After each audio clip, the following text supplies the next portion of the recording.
You won't believe this shocking case involving a popular TikTok creator in Singapore. Lev Panfilov, a social media personality and actor known for his appearances on the YouTube channel Wah Banana, has just been found guilty of 2 counts of rape, 1 count of sexual assault by penetration, and 1 count of outrage of modesty. The court's decision has sent shockwaves through the social media community, raising serious questions about trust, consent, and the responsibilities of public figures. But how did it all go so wrong? Stay with us as we uncover the chilling details behind this disturbing case. Lev Panfilov, a 28-year-old Singapore permanent resident originally from Russia, met the victim, a 30-year-old actress and aspiring comedy writer, through Tinder. Their first date started out like any other. On January 12, 2021, they had dinner at a restaurant in Robertson Quay, where they started working on a script together. Everything seemed fine until Panfilov suggested they continue working at his place.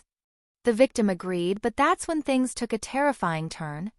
At his flat, they sat on his bed while watching videos of comedians and discussing comedy ideas. That's when Panfilov leaned in to kiss her. The victim testified that she immediately rejected his advances and made it clear that she did not consent, repeatedly saying no. But Panfilov ignored her and went further. Despite her attempts to resist, he sexually assaulted her. Imagine the fear and helplessness she must have felt in that moment.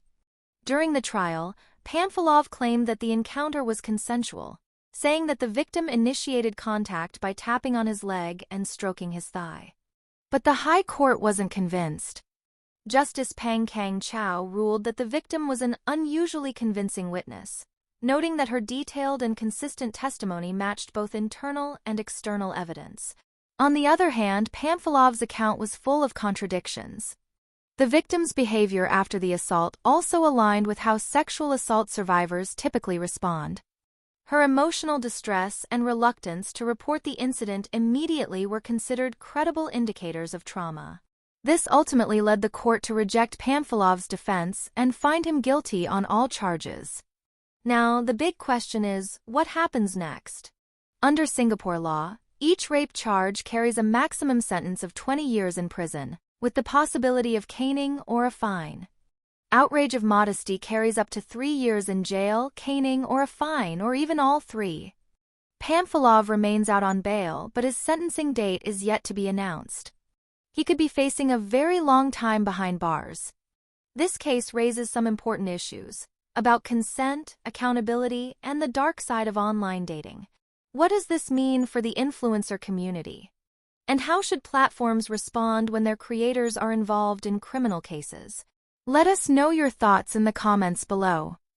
And if you found this report informative, don't forget to like, share, and subscribe to 2230 for more detailed and engaging news coverage. What do you think this case means for social media accountability?